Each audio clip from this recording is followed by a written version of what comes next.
Okay, it's 3:04, and we're gonna start the Facilities Committee meeting for September 12th. And we'll start with the Port of Ogdensburg and the approval of runway.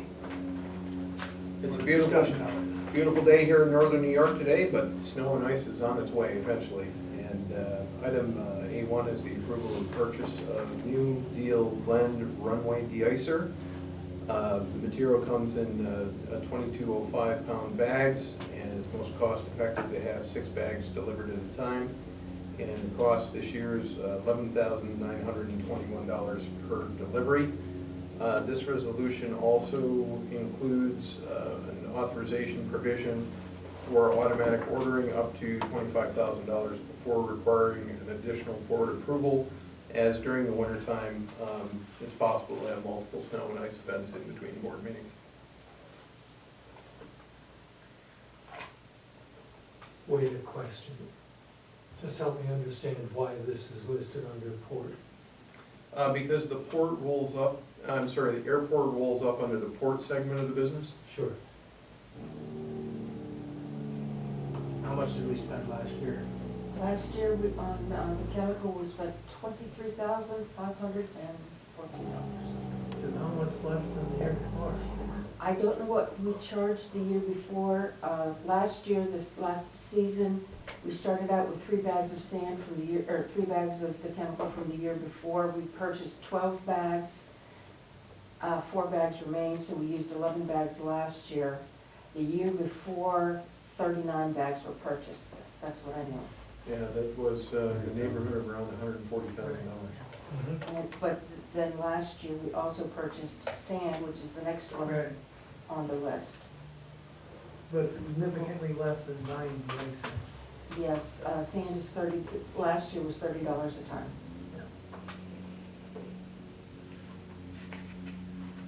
I move the resolution. Second. Okay. Any more discussion? None? All in favor? Aye. Aye. Opposed? None? Motion passes. Next item is A2. This is approval of purchase of runway sand for runway operations. Same company as last year, Stouts Ready Mix. Cost is $7,000 for 250 tons. Payment split 50% up front and 50% at the end.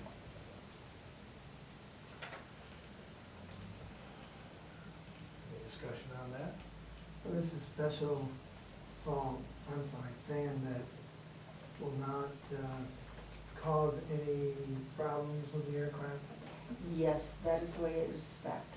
So it is FAA approved. It's a process sand, they have to do a sig analysis on that, so when they dredge it, they still have to run through a screen, so that's where the added cost comes in. Right,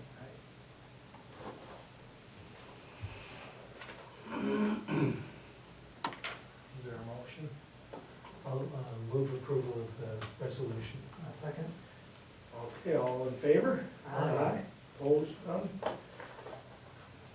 Have we got a deal for you? Agenda item A3 is the surplus property minimum bids. If you're in need of a 1977 conveyor for $7,500 minimum bids, or an 85 radial stacker for a minimum bid of $12,000, or an 1985 feeder conveyor for a minimum bid of $5,000, or a good plow attached to a not-so-good truck for $1,500, or a genset that's trailer mounted for $3,500, we have a deal for you. And we'd like to put this out to surplus property and see what we can do to solicit bids for that.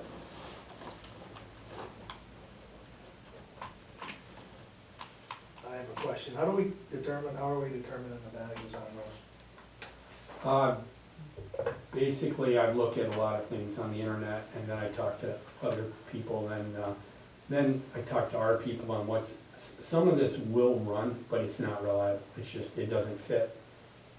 You know, it could, like, for example, that genset will need needs a voltage regulator, but I couldn't, you know, I put a voltage regulator on and go to use it in a project, and it could go the whole project, or it could fail after a couple hours. All of that stuff is like that, and it's been sitting too.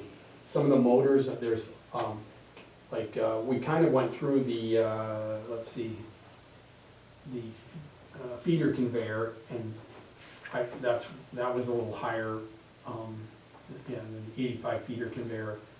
The motors and things are pretty good on that. And if somebody wants to put some work into it, you know, if it isn't a crucial time-oriented project or something you want for your, if you want it for your pit, and you want just basic stuff, that's kind of what I'm looking for, but I have no idea. It doesn't weigh, there's not a lot of metal in it, and a lot of it's pretty well rusted. So we kind of came to the middle on some of that. Yep. I do know, you know, people do get stuff surplus and you see it all painted up or somewhere around here. And people come back to me, oh, you gave that away. Well, they don't understand the part of the reliability. So, you know, somebody may come to you and say, oh, that loader looks great, it's got a brand new, but it might be just for snow plowing and things like that. So just keep that in mind when you hear, you know, because somebody could shine one of these things up, even the pickup, I don't know. And, you know, you go, oh, geez, but it doesn't fit with where we're at. All are as is, where is. Correct.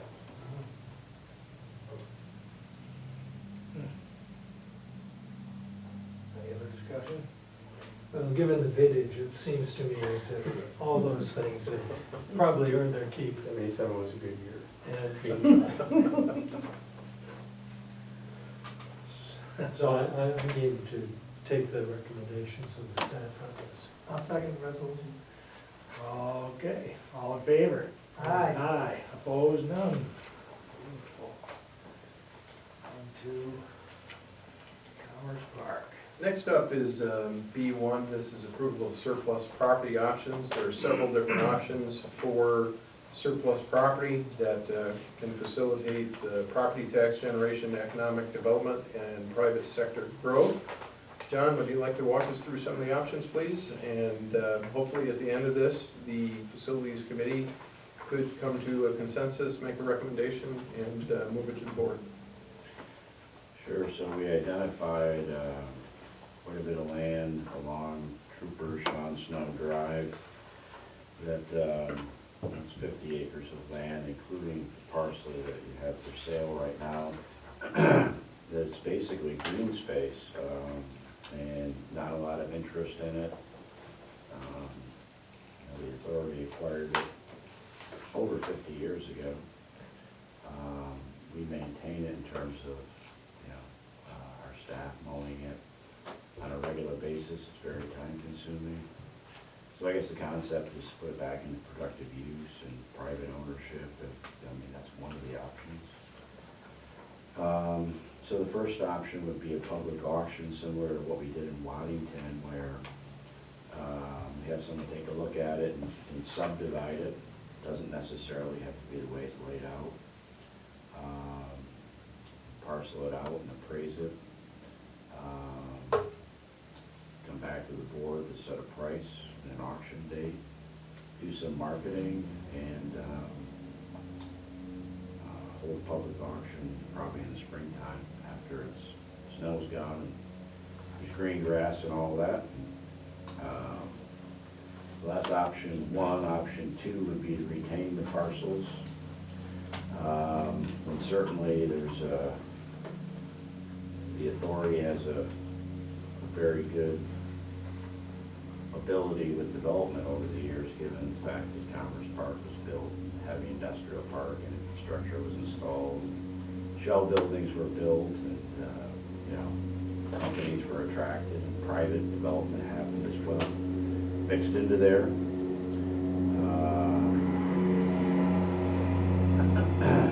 So that's an option.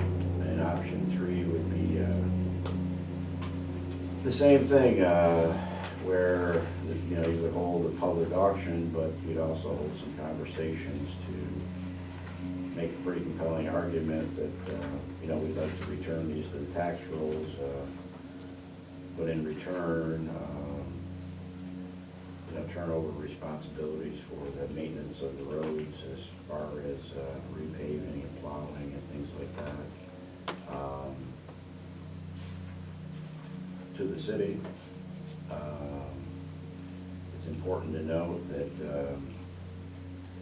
many communities, if you're doing housing developments or this type of development, it's pretty well standard operating procedures that if you're building 500 homes in a subdivision and you're installing paying for all the infrastructure, the curbs, the water, sewer, whoever the developer is, the municipality takes it over afterwards because they're gaining all that tax revenue. And that never happened in this case. They have taken over the water and sewer. That happened many years later. We have expanded the tax base. Anson owns 2 buildings. Enbridge owns a building. DeFelsco is privately owned. Credit Union. Derringer, Upstate Bank, Upstone Materials, Maxam was recruited by us. ACO built their Northeastern Distribution Center here through authority efforts with the infrastructure development and by convincing them to build it here. Then those private businesses pay, they added $12 million to the tax rolls and pay over $660,000 in annual taxes to the 3 taxing jurisdictions. So there's a valid reason to argue that snow plowing and street maintenance is generally a function of the municipality, not the authority, and our equipment's getting old. It's certainly time and labor, materials, as we just spent money on paving roads, as you know. So that would be a third option where it would open up some discussions in that regard. That's option 3. The question really comes down to which way would you like to proceed?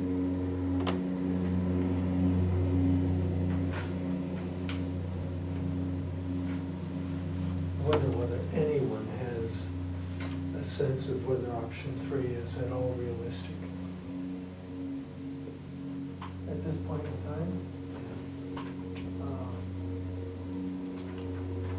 my first answer is no, because of the additional cost to the city, whatever that would be. I don't think we know or they know. And at this point, I don't think they're ready to take that on, even though John's argument is pretty valid. Well, yeah, the case is a good case. Yes, yes. And I think ultimately we should pursue that, maybe not at this point, but in the spirit of cooperation that we've had with the city, I think we should look at that. Also, if we're willing to put these surplus properties out for sale and get them on the tax roll, that certainly helps the municipalities and the school district by doing so. And there's no question that it costs us a significant amount of money each year to keep the grass cut and do other maintenance on them, that if we're not going to use them and it doesn't affect our operation, then why not, again, cooperate with other taxing entities and get them on the tax roll? At least that's how I feel.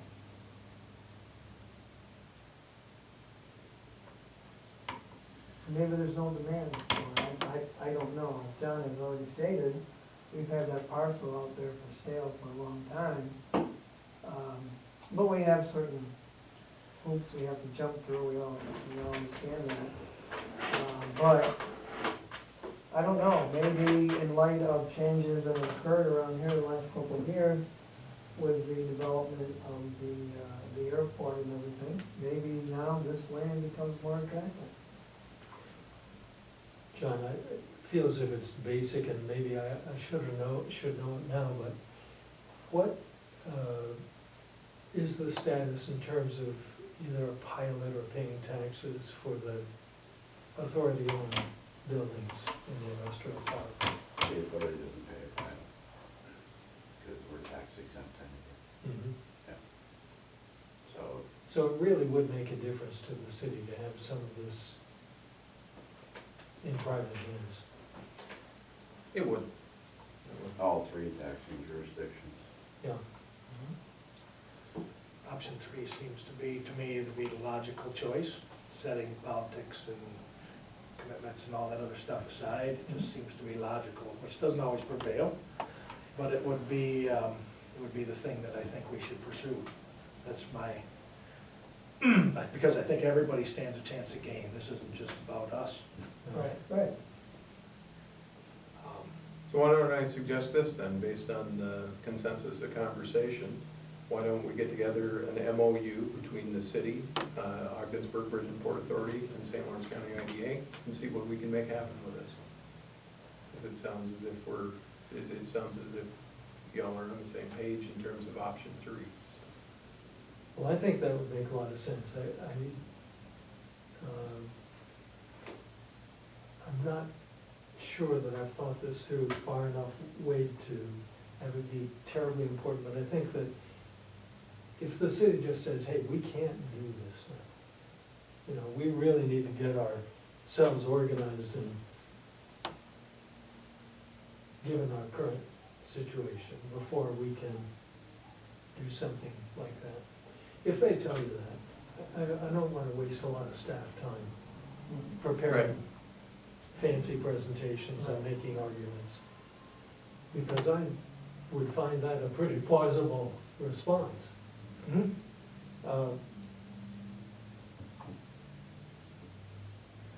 But I think that if they think that there's a future there, that it makes sense to work in that direction. Have we done much in that regard? Not much, right? Tried a little maybe, or to do this, have we, or? Have we Have we done? approached the city before on, no? Not No. on something this comprehensive, no. The last conversations were probably 14 years ago. Yeah. 10 years ago, when the city voted and agreed to take over the infrastructure of the authority Water and and sewer. installed, so that was done, which is probably more expensive than the road maintenance.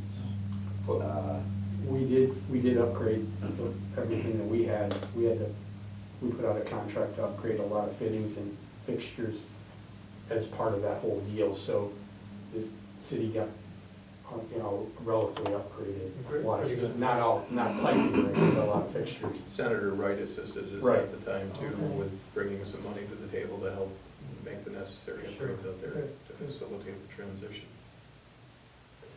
So Wade, I think it'd be great to sound them out. I'd be Okay. delighted. We can do that? At the same time, we're moving forward with getting assessment, appraisals, on the parcels. I'm all for it. Because if we're, one way or another, we're probably gonna put some of them on the market. It seems to me that we shouldn't take like a no minimum auction. We shouldn't put them up at distressed values. I don't think we can do that legally. can we? But Yeah. I don't think so. it does seem to me that offering them for sale would be a good idea. Yeah. Mhm. So option 3 with appraisals, basically. Would make sense, right? I think so. So that we can kind of move this thing forward, and everybody knows we're serious about it. Right. Surveys and appraisals, right? And those will cost some money, so Yeah, they're- probably we need to Yeah. know the budget impact. Yes. I had that, shoot. They And aren't, we'll have to. they aren't, I mean, they're like $2,000-3,000, they aren't exorbitant. Good. Not But a when big you add them up, investment given the return. we are gonna have to follow procedure and put them out to probably bid. Right. And in the end, if someone agrees to purchase, we have the right to ask what they're gonna use it for, right? We can build that into the potential sale. So if it's something that's like an incompatible use with the industrial park, for example, Right. I don't know what the that board would be. would have the ultimate say in the transfer. Well, that's kind of what stymies, that's what we did with the 12-acre parcel. Because it's not a direct sale through a public auction. Mhm. It's like, show us your business plan, what you're doing, so that's why nothing's happened there. I think the zoning would regulate what happens there. So you go out to bid, and,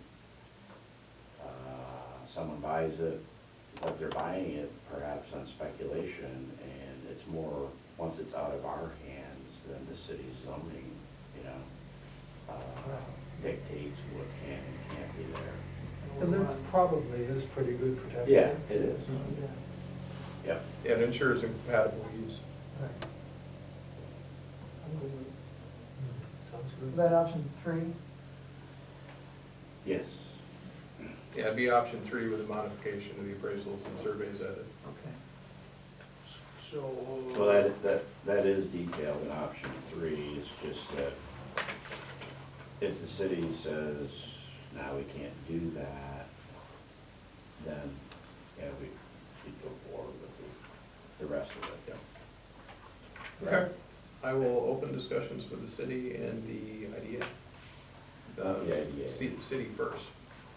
So do you need a motion on that, or It's entirely up to you. Not the IDA, but Why would we exclude one of our business partners? I thought it was city council, board of legislators, and the city school district. I think more communication rather than less is always good. So if you think the I idea. just want to understand In what's light, the in light concern. of a idea. meeting, Yeah, we No, I had just with don't- somebody, I think that's right. You're Okay. right, we should do that. okay. On IDA, Yes. in or out, or? In. Okay, Yeah, okay. there's, But- there's reasons for that. I mean, first things first, if we take it to the city and the city says no, then there's no need to go to the IDA. Yeah. But I think that would be important in light of past meetings we've had that may be included. Yeah, with the understanding that these things go on the tax roll, that they're not piloted out, Yes. and, I mean, that's a key point right Absolutely. there.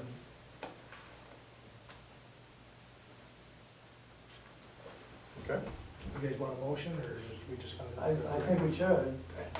So if somebody wanna make one? I'll move that we select option 3. Am I correct, John? yes. Okay. I'll second it. Okay, moved and seconded, all those in favor? Aye. Aye. That passes. and the last one is the surplus land, specifically the former beach area here at the authority. There's an opportunity there perhaps, and John, do you want to walk us through the idea on that one, please? Yeah, this was a piece of land that we didn't include in the other areas because it is between the parcel that Homeland Security uses and our bridge administration building. It was a former beach, and again, the options here would be a public auction.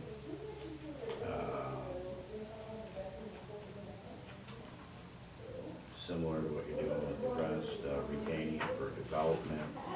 And then the third option that I thought was really interesting was leasing the site for recreational activities where we can generate some revenue, not a whole bunch of revenue, but we basically say, you know, here's the beach, here's the land, here's the improvements, the concession stand, the pavilion, the bathrooms, and you lease it like you would a building or another piece of land and say, to an interested party, or put it out to RFP for a private business or person to operate it as a beach area and a waterfront area for recreational activities. It could include, well, a beach where you charge people to, you know, use the beach area. You could certainly generate some money that way. Then you could have recreational sports such as volleyball and kayaking and canoeing. They could have craft fairs and art classes, concerts. It's actually kind of a unique amphitheater. If you walk down there, the way it was dug out and everything, you could have a stage down there and people could sit on the lawn and you could charge for, you know, small venue concerts. And they could certainly make money that way. And they could generate additional revenue through the operation of the concession stand, the pavilion rental for family get-togethers and activities, the outdoor concerts, beverage sales. We do allow on our own property, alcohol sales, if you have an off-site alcohol permit, and maybe there's an interesting party that has that type of permit, like an existing restaurant or something that would want to operate that. And you could certainly generate revenue there, which would give us the ability, with the concept, to charge a rental for the land. You know, maybe it's a year lease and operating 6 months a year with, so, you know, it could be anywhere from $6,000 to $12,000 a year in income for the authority, putting that land into, you know, use again.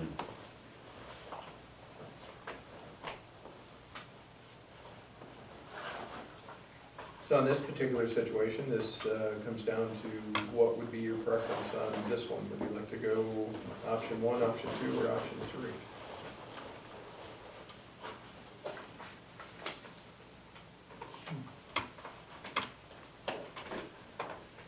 This was broken out from the other packages because of the location of the land.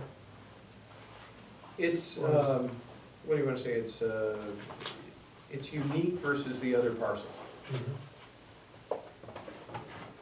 Is the location any problem that we ought to be cautious about selling or leasing that property because of its position? In regards to the holding station or just overall? That's my question, about this. I do wonder about, have we approached,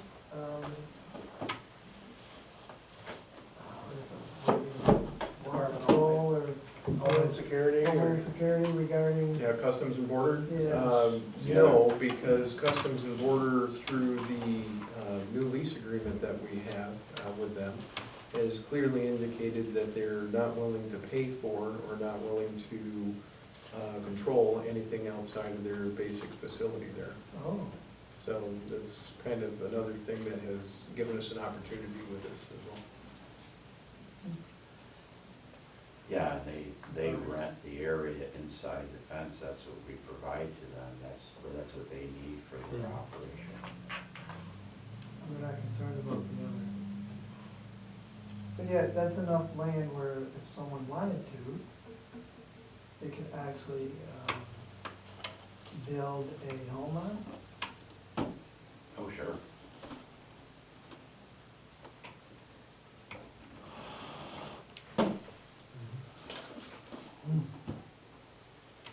I'm wondering with the lease, Frank, we'd still have a liability there, right, if we leased it, rather than if we sold it outright? You'd have a liability, but obviously you'd make the person renting the property carry enormous amounts of insurance, because you guys are a target with big insurance policy. Plus, you'd also contact your insurer and make sure that, 100% protected, and do we need anything else? Because insurance is still the cheapest way to go if there's a big accident. And I'm wondering, do you remember what our insurance policy looked like back when it was a beach? I know it's 20 years ago, but more. I don't. I remember the beach when it was open, but the only insurance-related discussion we've had about the beach during my tenure here was we needed to put up some beach closed signs. It was part of a risk analysis that was done for us. But that was 2010, maybe. I don't know how they handled the rodeo, but we had a rodeo at the airport for a couple of years, and that's rather dangerous. So I guess there's They always can't- ways to those- cover you it, can so. You get insurance for But everything. they bring an Just how insurance much it package costs. with them from a rodeo association that's nationwide. Yeah, They're big bucks when you think about it, so right. they're not gonna let a little thing like, these guys that do this stuff, and I've watched a lot of them when I went to South Dakota Law School, they're crazy. No fear of getting hurt. Even when they're hurt, there's no fear about getting back on and not doing what they should do. I mean, and it's not about the money, it's about the belts that they get. It's not about how much money they can win. It's about being named the top cowboy. Right. It's It's just different that in the Midwest. the liability to lease that out concerns me. It's probably gonna outweigh what we can, I mean, it's a deterrent to lease. How much land is that in ballpark? And it looks like it's got a lot of frontage on the river. How safe is the river in that particular area? Well, it used to be a beach. Well, yeah, Yeah, no, it's, good size. it's actually ideal for what it was Yeah. used If, for. right. Yeah, If you were gonna do something like that, I hate the word shell corp, but I'd probably suggest you might wanna open up another corporation and have it actually lease the beach from you and they become the lease, so you got another somebody in between you. Whatever the property is always at risk, so if you're third party out, they're looking for money. The worst thing that's gonna happen on something like that is, not having proper lifeguards, not complying with all of the rules that the state imposes upon, like town of Possum. There's a whole crap load of rules we have to follow I wouldn't. to have our guys there, and it's, we had to close down early this year by 2 weeks because we didn't have enough lifeguards, because they all went back to college. Before that, they used to hire high school kids, my son was one of them. They got trained, they gave them a summer job, and they weren't going anyplace for 2 years, like juniors and seniors. So you always had it, you could keep it open for the max season. For some reason, they went to college students, and those guys get called back, and you have to go back. yeah, Lisbon operates a beach and, well, similar to this, except a lot bigger, so we should probably look into how they do it. And, Where's that? Lisbon Beach, Okay. yeah. What, It's all recreational campers, must be a couple hundred sites, and alcohol's permitted, and campers, and boats, and all kinds of stuff, so yeah. we'd have to look into what they're doing. Is it owned by a municipality? Yes, I'm imagining they're Town. insured. Town of Lisbon, right? yes. Yep. Yeah, yeah. I'd rather do option one, to be honest with you. I'm not partial. That's the one that sells it. Yep. The one thing you don't wanna do is become the beach runners, taking care of the beach yourself. It's just, there's not enough money in it to hire the number of employees you have to hire. Right, I'd like to just sell it outright and that's that. That's The, what I just don't see the lease thing. No, the, Be much cleaner with option one. yeah. And it might be your most saleable parcel. I think it's important, I guess the other thing in my back of my mind, if you look between our two garages back here, there is contamination that goes down through there from, I guess it was below ground tanks and stuff. And that's all treated, and there's monitoring wells and everything, so if you get into a sale and stuff like that, that could become an issue, so. John, was it designated brownfield by any chance? No. No? No. That's that only for municipalities. I So, can't remember. yeah, I don't think it's overly extensive, but certainly, Yeah, the trails go you know, through this there. area here, so. You have to disclose The that. majority of it. Yes, So, yes, that would be picked up in the phase one permit. right.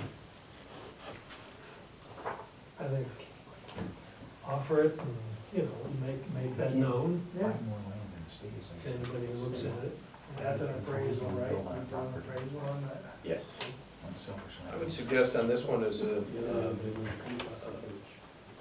more specific, standalone, simpler project to manage, I would suggest a modification of the timeline and have that public auction held in March as opposed to May. Because that way, if anything were to be done with it, it could be potentially in service Oh, yeah, for the summer. for the summer. Whereas if something just happened in May, there's zero chance of it happening for the summer. That makes sense. but they're referring a sale, did I hear? Yes, under option one. Yes. In fact, I would move option one, Mr. Chairman. Okay. Second? Second. Okay, so it's moved and seconded, any further discussion? Hearing none. All those in favor say aye. Aye. And opposed, none, so that passes. We'll refer that to sale. Excuse me. And there's no additional business for the facilities committee, I do have unless there's one. something else? It's just for discussion because I've probably been out there and seen it and you two haven't, but I would recommend you do. I took and I'm glad you're here, I took a little stroll with Stephanie out to the airport. And there's the old hangar that Cape Air used to store their plane in overnight. And if you look in Stephanie's office, it's about from here over to Stephanie to the end of the table, that's her office out there. And it's too small. We should do something better than that for her out there. And it's crowded with staff, when pilots come in, I don't think it's conducive to what we wanna do out there, attracting others. There's that hangar, there's room enough, there's already 2 offices and a restroom area with shower capabilities, right? Yeah. It was designed in there, yes. Right. So I think, if possible, again, I think you look at it, this is just for discussion. It just makes sense to me that we open that up to allowing our staff to have a decent sized break room and Stephanie to have a reasonable office space out there and all the work that would need to be done by our staff. So it wouldn't be a project that would be done overnight, or we would hire someone else. I think she might have staff on hand and Steve's staff, they can do the renovations, and it would make it more convenient for general aviation and for our staff that's out there. Just throw it out, get an opportunity, I think you should try to go out and